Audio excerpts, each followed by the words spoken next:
Тэрээр түүнийг хүүхдээ босгож чадаагүйдээ банцэр харамсаж байгаа ч эзнийхээ төлөө хүнд хүндэтгэс гэж хэлв. Баатар шидээ зон түүнийг заавал алгаач өөрийн гараар алахгүй гэж дуртав. Гэж гайхсан залуу дээш харан юу гэсэн үг болохыг асуув. Гинт түүний нүдний өмнө дотоод хамсгүй олон сүнс гарч ирэхэд манай хүү эдгээр нь түүний хөнөөсөн хүмүүсийн сүнс болохыг тайлбарсан. Нас барагсад өргөж харанхуй шиднүүдийн эргэн тойрон дээр игдэгч харанхуй манай хөвчлэн тэднийг нуудаг гэж тэр дуртав. Одоо түүний манай бүрэн бүтэмжлэгдсэн тул тэр тэднийг эцэст нь харж чадхаар болов. Энэ бол өшөө авсан сүнсийг нь шууд идэж удаг харанхуй шиднүүдийн донд хамгийн амар шидвлүүдийн нэг юм. Үүнийг сонссон залуу айцаар дүүрч таминаас цогсоо хоёр цөхрөнгөө барангуй шидвэл итгэх байна гэж ярьсан. Тэр оронд нь хурдан өвхий бараг гүйж байсан ч Баатан нэгэн шийдсэн байв. Тэрээр залуу өөрийнхөө зовоосон сүнснүүдэд багаар итгэхийг ажиглан зогсоно. Дараагийн агшин сүнснүүд залуугийн бие рүү бөөгнөрт түүнийг идэж эхлэв. Хэсэг мэдээж хүний яснууд хаасаагүй тархсан харанхуй өрөө рүү аажмаар шилжин. Төвд нь нэг охин шидийн хүрээнд дотор чимээгүй сууж байгаа харагдана. Тод амшгүй олон өшөө агсанснууд корксплей хүрээжим хагийн тасчин хайн. Түүний орших дуу бүх бүс нотхоор цуурайтаж түүний ухамсар аажмаар замхарч хөвшин. Манай хүү ямар ч сэтгэл хөдлөө үзүүлгүй түүн рүү алхан очиж нэг цэвэр цогцолтоор толгойг нь биенээс нь ташлан авна. Сүнснүүд түүний завланг илүү урт хугацаанд өргөжлөхийг хүссэн мэт үүнд сэтгэл хангалуун бас харагдаж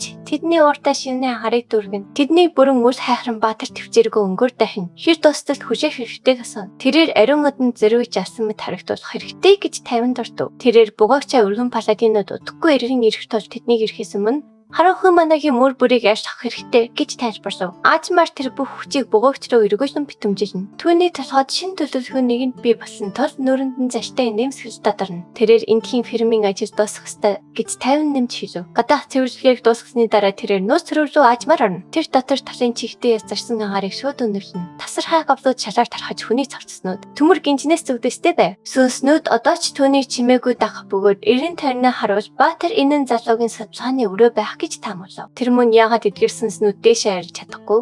Түүний ард хэсгээс өөр зүйл хийхгүй байгаа гайхаж байв. Түүний нүд өрөөний төвд байрших талан дээр тусах бөгөөд дорогтой холбогдоход ашигладаг байсан энэ хүчийн багажийг сасав. Богомжтой өрөх шалхан даймын толонд хүрэхийг цэхэн холбоо барих боломжтой.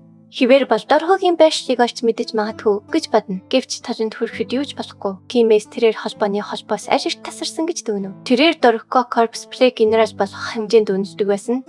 Түр түүнийг ингэж амархан хаяхан хачин гэж бодон сэжирж эхлэв. Өмнөх тулааныг санаахалцсан манай хүү энэ удаад дорхгүйрөө холбоогоо тасарсан мүү гэж дотроо гайхав. Юлан гэхэд тордон буулхан аснаас болоод ингэсэн байж магадгүй гэж өөр нэг бодол түүний толгойд орж ирв. Бөхөмцөндөө тэр талыг өсгөж дорхог нарийн ажиллагаатай новш хэмээ харана. Гэвч хэмгэрсэн тал цаана нь хүлээж байгаагүй зүйлийг ичлэв. Одоо нууц хаалх хаялгарч тамины сэтгийг шууд төрүүлэн өөрөө шархахад хүргэв. Тэр хаалхыг аажмаар түлхэнээж дотор нь өөр манай хадгалах бөгөөлт нөхцөн байж магадгүй гэж чангаар гайхав. Өрөөнд ороход түүний хараа хананд наасан газрын зөрөг дээр тусах ба тэрээр үүнийг шууд авахар шийдэв. Яг тэр үед харанхугаас хоёр гэрчснүүд түнзүү ширтэж нэгэн дүрсгийн түнзүү дайрав. Довтлохог мэдэрсэн манай хүү түргэн хариу үйлдэл үзүүлэн цахиж төгч дайрагчийг буцаан шийдэв. Тэрхүү амитан одоо хагас хүн хагас араатын өвшөөс болох нь тодорхой харагдана. Даймын энэ бүтээгчийнхээ өвчийн дарааж хөдөлж чадж байгааг гайхаж байгаагаа илэрхийлв. Тэрээр өөрийнх нь довтлохооны шарах шууд нөхөн сэргээгдэж байгааг анзаарч хүчтэй нөхөн сэргээх чадвартай гэж таамагласан биендээ яагаад хинсэг харагдахгүй байгааг тайлбарсан. Араадны санаж хүн содж Баатар түүнийг өөрийн гэсэн ухамсартай бөгөөд би дан шидэх хүрээ үсгэж чаддгийг харна. Тоо томшгүй олон нас барагчдын сүнсний улаар нэг нь ухамсар болон нэгдэж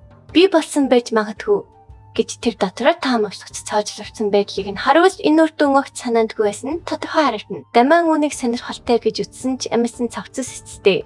Зүгээр л амьсан цавцас гэдгийг 50 тэмдэглээд түүний дэшээ арьс хатан тусна гэж нэмж хэлв. Яг дараагийн агшинд хоёр сүнс тохон амтны өмнө хамгаалах мэт зогсоход тэр өгцөж орхив. Манай хүү тэднээс юу хийж байгааг нь шууд шаардсан асуув. Нэг сүнс түүний найтхай химэн дуудаж энэ хүүхэд өөрийг нь бүтээсэн харанхуй шиднийг үзэн ядаж төрсөн гэж тайлбарлав. Сүнс түүний хүүхдийг авч яван харанхуй шиднүүдийн эсрэг ашиглахыг гуйж түүний чадвар ирээдүйд үнэхээр хэрэг болно гэж зүтгэв. Өөрийгөө тайвшруулан дамын сэмэрхэн тэдний рүү сэлмэж чиглүүлж өнгөв. Айс нь ямар ч аюул зан хийж агуулаагүй байв. Тэрээр сүнснүүдийг амтантай холбоотой эсхийг асууж нэрийг шаардхад сүнс зөвлөнөр түүнийг Мия гэдэг гэж хариулав. Яг тэр агшинд хоёр гэрлийн гэр багаарыг зүсэн Миягийн хүзүүний гинжиг хэмцэх. Даймын одоо ч түнд бүрэн итгэхгүй байгаа бөгөөд хэрэг охин хүмүүс рүү дайр хасвал тастай байж чадахгүй бол өөрийн гараар алах болно гэсэн нөхцөл тавив. Тэрээр ямар нэг гомдож байгаа эсхийг асуугаад буцаж гадагш алханы ким фирмын ажил дууссан тул буцах цаг боллоо гэж таймд ордог. Нилийн дараа Дианиу ба гамал нарт хүчтэй эргийн нэрхэд Даман болон Агнес нэр хүүхдийн эзний толгой барин зогсож байгааг олж харсан гэж ичрэгдэв. Тэд шоконд орсон ч хэд олон өсөв тасахгүй хар шийджээ. Баатар ямар ч шалбар хайгүйгээр аюутай дайсныг буулган авч чадсанд бүгд гайхаж байв. Гэсэн ч тэрээр ямар нэг хитрхи их асуудалтай санаж хитээ зайсхин. Энэ хугацаанд Даман өргөц санис сүмэн шүүх рүү аюулгүй хүрсэн бөгөөд хүнд шархацсан эсэр там атгтай одоо аюулгүй ирж байгаа тухайн мэдээг авна. Ерөнхийдөө бүх зүйл живдэрч өмнөх амьдарч бүрэн арчигдсан сүмийн үндсэн тулааны хүч энэ удаад амьд үлдэж чадсныг бид мэдж авна. Өдөлгүй туслах хүчнийхэн буцахаар зөхиж Даман тэдэнтэй хамт явахаар биштгэв. Тэднийг явахаас өмнө тэрээр Агнесэд тасархал барьж өгөн түүнийг явж байгааг анзааран одоо шууд явах гэж байгаа эсхийг нь асан тэргэндээ сухаг хүртэл санал болгов. Манай хүү эхлээд өөр газар руу явах хэрэгтэй хэмээн тайлбарч хүртээсээ татгалзав. Санархсан охин түүнийг гэртээ харихгүй байгаа мó гэж асуув. Тэрээр хинт ч хэлэхгүй явсан тул аав нь нэрээд ууртаа дагаад байх гэж байгаа зэрэг эвгүй байдалтай хүлээн зөвшөөрөв. Үүнээс болоод тэрээр аавгаа тайшруулах хандалт хэсэг хугацаанд аялахаа шийдэв. Тэр хоёр эцэст нь явахаас өмнө хэсэг ярьцав. Охин өөрийн стигматагаа нээсэн тул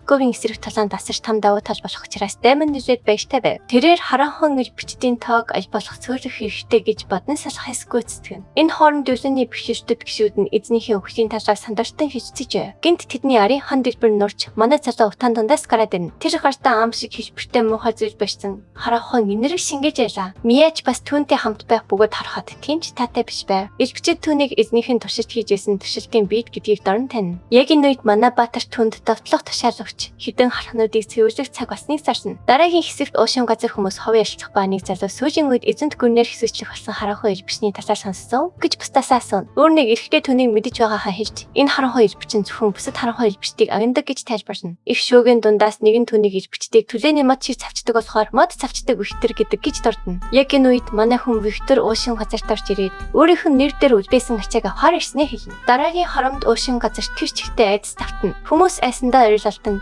бид юу ч хийжээгүй хэмээн сандраа хашгирна. Хэдхэн секундын дотор уушин газар хоосорч Виктор тэндээ ганцаараа хоцорно. Тэр юу ч ойлгохгүй.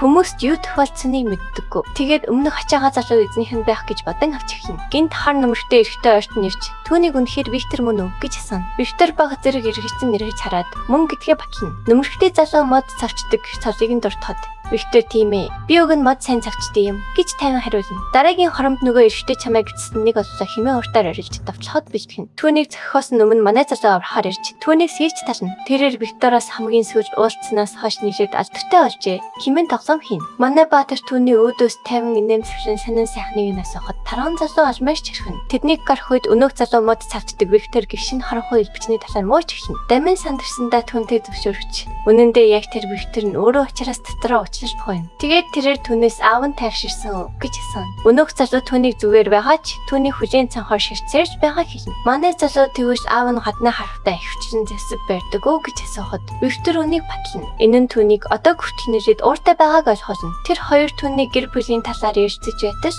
Виктор чухал зүйл байна гэд нүүрний хувирсан гинт өөрчлөлтөн. Баатар ихэндээ харанхуй илбчдийн талаар гэж бодон сандарсан ч өнөөх залуу эмэгтэй дүүн ноён болцоод хөвгөтэй сууна гэж хэлнэ. Өнгөрсөн амьдралдаа түүний хайр дурсчийг сүйтгэсэн нэг нь өөрөө байсан тул энэ нь манай залуугийн сэтгвшийг хөдөлгөн. Тэр энэ мэдээг сонсоод шууд гүйж буцацгаа хэмээн зарсна. Яг энэ үед тэрээр дөрөв өнгөрөх нэгэн өхнөөс харанхуй манай мэдэрч тамжина. Энэ нь түүний байранд нь засааж үлдсэн хархнуудыг зайлуулахын тулд дахин нэг хоног үлдэхээ шийднэ. Тэр шөндөө хэсэг салгидсан бэхлэлтээр ирэх ба Мия хэд харанхуй илбчин устгаж байгааг нь харагдана. Манай залуу 50 асгаж орж ирээд эдгээр хүмүүс зарим зүйлсийг манаж байсныг илчлэнэ. Тэр доош харахтаа энэ нь өнөндөө дөрхөд хамааралтай болохыг харуулсан бичгтээ хайрцгийг очиана. Манай залуу үүний араас 3 сар гүйцэлсэн тул маш их баярлна. Тэр дээд хэсгийг нь цавчин нээхэд дотор нь түүний хувинч төрийн сүл арабас байхан тэр эзэнт гүрний сүйтгэхээс гадна дарах бүх илэрхийг цуглуулж чөтгөрийн сүрхнийг гүзээх зорилготой байв. Өнгөрсөн амьдралдаа тэр үнийг авахд хэдийн талд нь сэргээгдсэн байсан юм. Гэвч яг одоо энэ нь арай жижигхэн харагдаж байв. Яг энэ үед сүр энергээр гэрчдэж эхлэх бөгөөд манай залуу үнийг өөрийгөө эзнэрээ үнэхээр хүлээн зөвшөөрсөн гэж гайхна. Өмнөх амьдралд нь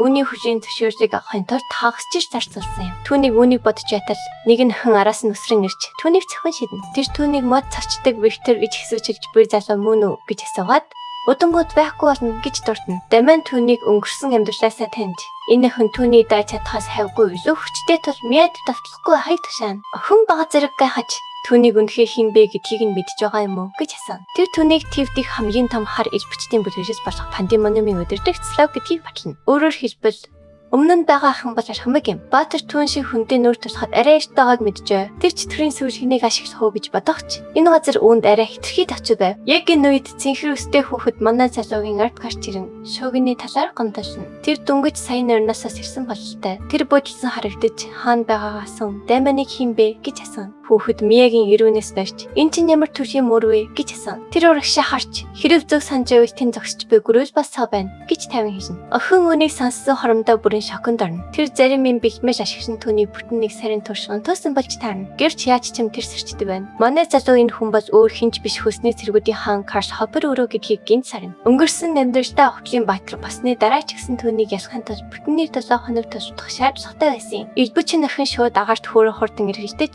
хүлээсний хав хүсгэн. Тэр Карсыг бүрэн сэрхээс өмнө буулгаж авч чадвар боломжуулж магадгүй гэж бодно. Тэр түүний рүү өсрөн хахыг ажиллуулахад энэ нь Карсын биеийг чанга хүлдэгч хүүхэд тэр дорн барыг мулчгчин. Яг дараагийн хоромд тэр охин руу ухсхийн давтарч түүхтэй пацаа хэмээн дурдна. Хэдхэн секундын дотор охин бүрэн сүрнэ. Үүнийг харж байсан манай залуу энэ бол яг түүний хүрээж исэн зүйл гэж бодно. Славын дээр гიშгэж байгаад Карс түүнийг харахад аятайхан байсан болохоор айсыг нь дагсан гэж хэлнэ. Энэ хооронд манай залуу дэлхий дээр ирдэг 3 толсон оршихуй байдгийн нэгэнд Карс гэж бодно. Бичинтэй тооцоо бодсны дараа тэр анхаарсаа манай залуу руу хандуулж түүнийг үнэхээр хэн болохыг асууна. Хэдэн секундын дараа тэр гинэд инээж түүнийг одонгийн хүндэт Баатар дайман хийсэн гэж тайнана. Баатар хар иж бичнийг хөөж байгааг эцэст нь энд ирснээ тайлбарсан. Тэндээс байж ингэж даамж ирсэн юм. Карс инээж мэдгүй хэр аим насныхаа урагчийг бараг алхаад өглөө гэж хэлнэ. Хүүхэд үнэндээ 72 настай. Их мастер бөгөөд Фафнер хүсний цэргийн бүлгийн цэрэгч болж таарна. Санарсан дамин түүний төвшний хүм яаж ийм газар ирчээв гэж асан. Залуу инээж Слафтунд ойрт хүүд тэр түүний хар иж бичин гэдгийг хэдийнэ мэдэж байсан ч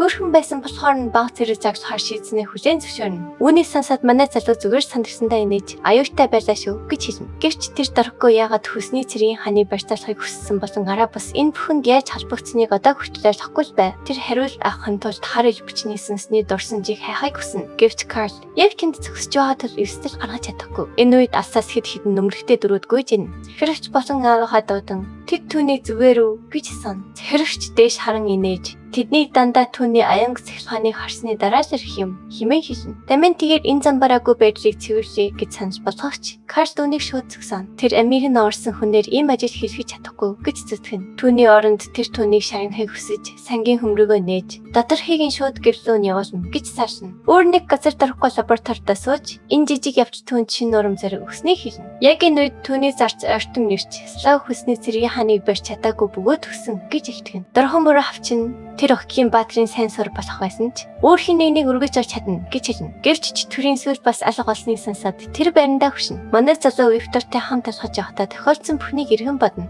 Дараа нь хөрсний цэргүүдийн хантай салангаж ирсний дараа тэр Славгийн сүнсийг нэгч гэж утсан ч хэдий растагдаж юу ч үлдсэнгүй. Виктор удахгүй болох гэр бүлийн цөвсөрчдийн тухай баяртайгаар ярих боловч манай Баатар аавдаа зодолно гэхээс айсарч байв. Махлах залуу түүний аав зүгээр санаан зовсондоо уурж байгаа хэмээн тайвшруулна. Тэд бас олон бэлэг арч буцаж байгаач дайман аавынхаа сэтгэлийг хөдөлгөхийн тулд илүү дээр зүйл хэрэгтэй гэж бодно. Яг тэр үед ойролцоо хэрэгэд удахгүй бас гэлүмийн тэнцээний талаар ярьж эхэлнэ. Үүнээр сонсон дайман энэ нь гижээс эзэн толсод 4 жил тутам болдог. Тэр даярх баатрууд өөр чадвараа сархаар цогцолдог тэнцэн гэдгийг даруй саналаа. Тэнцэнийг эзэн тулсан шилдэг сүүлж нар хамгаалдаг бөгөөд ялагч нь насрын хөрөнгөө улс орныхоо нэр хөндийг авдаг. Ангилал бүр өөр насны хязгаартай бөгөөд харамсалтай нэ. Бүс Пачек Ван тусын дээд түвшний тэмцэгчид хэдийн нас авчээ. Гинт манай залуу аавынхаа орыг дарах төв салхыг эцэст нь олсон тул асхаа боллоо. Тэр Викторт илүү дээр бэлэг хэрэгтэй хэлээд Гэжос эзэн тус руу явах шууд шийдэв. Яг тэр агшинд хажуугаар нь өнгөрч байсан тэрний жалаач эзэн тус руу явах хурдан тэрэг байна гэж хаширв. Манай жалаачийг даруй дуудан зөксөх бөгөөд махлаг залуу араас нь ааж хонгүй. Өөр нэгэн газарт харилцаанд ашигладаг зэсгийн тал ашиглан нэгэн хөнгөрөөгөөс ч төрийн сүүл ашиглагч хэрэг өссөнийг асуув. Тэрээр ашиглагчийн хүч татвартай өссөөр хэдийндээ төвшин хүрсэн гэж тайлагнав. Нөгөө талын хүн ахиц төвшил хитрхи удаан байна гэж сэтгэл хангалуун бүс хэлнэ. Өсөлт нь хит хордон байсан бол хэрэгцээгүй анхаарч татах байсан гэж гэрээ тайлбарлав. Нөгөө дуу хоолой хамгийн чухал зэрлэг болж төрийн сүлждэг гүйцээ шавч гэж хүүднэр хишин түүний тайлбарыг нэцаалаа. Энэ зэсг нь өрсөлд хүчнийхөө цус сүнсийг шингээж авьяасыг нь эзэндээ шижүүлдэг гэж тэр тайлбарлав. Энэ бол өсөлтийн төрлийн төрийн сүүл Тулсэрж болон эзэн хоёр цагтаа хүчрхэгчдэг. Түүний өөрийнхөө огт авьяасгүй байсан ч зөвхөн сүүлний ачаар дээд түвшинд хүрч чаджээ. Нөгөө дуу хоолой тэрхүү дээд оршихуйтай уулзах хүсэл нь дараагийн даалгаврын шагналаар тохируулагдсныг мэдэгдэнэ. Грэс сэтгэл нь асар ихээр хөдлөнө. Тэр амнаас нь сүрсэн ч даалгаврыг биелүүлнэ гэж чангаар тангараглаад тушаалаа шууд асуув. Хариуд нь нөгөө дуу хоолой хишин тэмцээний үеэр эзэн тулсын баярыг цасан шамбал хөвь тушаана. Секунд ч эргэл зэргүүгээр тэр залуу даалгаврыг биелүүлэхээ амарч тэрхүү дуу хоолойг эзэнзээсийн магистр хэмээн дуудана. Хэсэг сарирдаж гэрдээс эзэн тулс руу шилжих бөгөөд манай залуу өвтгтэй хамт талхаж яваа харагдана. Махлаг залуу түүнээс аяллахаа үеэр энд иржсэн гэж асуухад тэр батлна. Тэр хоёр эцэст нь салж бүртгэлийн ширээн дээр ууц хор тохирцоо. Дайман ганцаараа алхаж явахдаа хин нэгэн нэрийг дуудахыг сонсонгоо. Урагшаа харахад Макс сэтгэл нь сэргийн түүнийг харж байхыг анзаарна. Тэр хоёр ирж цудаан. Залуу түүний зөвлөхөөр дагаж дунд түвшинд хүрэхийн тулд шаргуу ажилласнаа хэлнэ. Баатар түүнийг барих тоолгүй. Оронд нь тэнцээнд өөрийгөө бүртгүүлэхэд анхаарна. Залуу түүний хариу үйлдэлийг анзаараад тэд дахин халт толдно гэж найдаж яснаа дурдна. Үүнийг сонсоод Дамангада дээд түвшний баатар болсон тул өөр ангилалт байгаашна. Дөнгөж сайхан хоёулаа доод түвшиндээс нь тул нөгөө залуу цачиж дорч өгшин. Түүнийг тоолгүйгээр Баатар тэр үед ч гэсэн дунд түвшинд байснаа ингээр дортно. Залуу араас нь хөөцөлдөж байхад олон дундаас хэнийг тэднийг чимээгүй ажиглана. Хэсэг сарирдан арнаад шигчих бөгөөд Виктор инжиж яагаад мастер түвшний тулаан байхгүй байгааг гайхна. Мастер болоход дунд 60-65 жил шаарддаг тул мастер түвшинд хүрэх хамаргүй гэж манай залуу тайлбарлав. Тиймээс тэдний ихэнх нь насны хязгаараас дасан байдаг. Эндхийн мангасууд нэрээд хүчтэй харагдаж байна. Аюулгүй байж чадах болов гэж махшиг залуу асуув. Мастер түвшний тулаан байхгүй. Цагт хамгаалалтын хааш тэднийг хамгаална гэж манай залуу түүнийг тайлшруулна. Яг тэр үед Макс бие сонгосоор арнаад орж ирэн тэмцээний дүрм зарлагтана. Дэлхийн өнцөг булан бүрээс нийт 100 баатар талдах бөгөөд хамгийн сүүлд үлдсэн ялагч болно. Өөрийгөө батлахыг хүссэн тул Даманы ярьсан өрсөлдөгч энд байгаа болов гэж Макс гайхна. Тэмцээн хэмэгт тэр сүүлээ согсон дайрч нэг хавцалтаар олон толгойн чиг цачна. Виктор түүний ур чадварт гайхаж ингээ ангилалт түүнтэй толдож чадах хүн байхгүй гэж ярина. Баатар зөвшөөрөгч эндхийн бүх хүн энгийн биш. Доор нэгэн дахин Максыг дуудаж өөрийгөө Рэйчел гэж танилцуулна. Тэр түүнд өөртөө өрсөлдөж чадах ганц хүн нь.